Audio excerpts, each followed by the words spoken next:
வணக்கம் நண்பர்களே. இன்றைக்கி நம்ம அடுப்படியில் களி நண்டு வச்சு நம்ம நண்டு குழம்பு செய்ய போகிறோம்.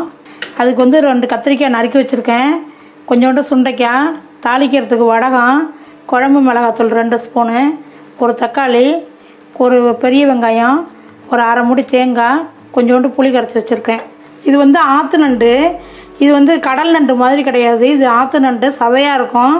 இது உயிரோடு இருக்கும்.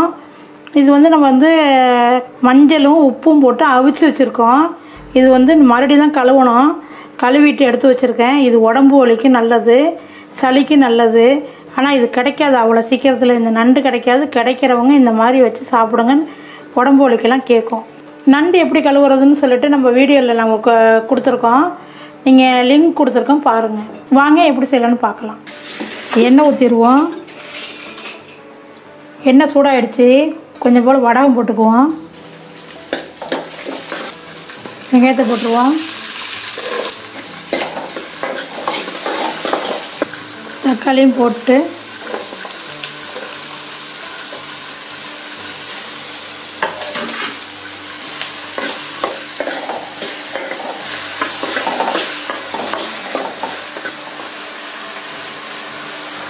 குழம்பு மிளகாத்தூள் போட்டுடலாம். இது கொஞ்சம் நல்லா வதங்கட்டும். இதுக்கு தேவையான புளி கரைச்சல், இதுக்கு தேவையான உப்பு போட்டுருவோம். இப்போ தேங்காய் அரைச்சி வச்சுருக்கிறத அதையும் கலந்துடலாம். இதுக்கு தேவையான தண்ணியை ஊற்றிடுவோம். குழம்புக்கு தேவையான தண்ணியை ஊற்றிடுவோம். அவ்வளோதான் குழம்புக்கு. ஒரு கொதி வரட்டும். இந்த காய்கறியெல்லாம் போட்டு அப்புறமா கடைசியில் வெந்த நண்டுனால கடைசியில் போட்டு இறக்கிக்குவோம். இப்போ குழம்பு கொதிச்சிச்சு. காய்கறி போட்டுருவோம். சுண்டைக்காய் கொட்டிடுறேன். அது போட வேண்டாம். காய்கறி வெந்துக்கிட்டு இருக்குது.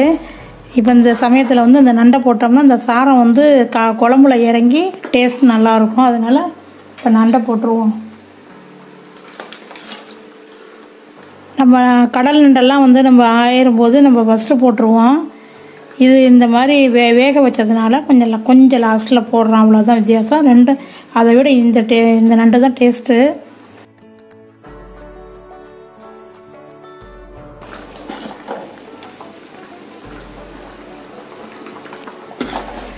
காய்கறி வெந்துடுச்சு.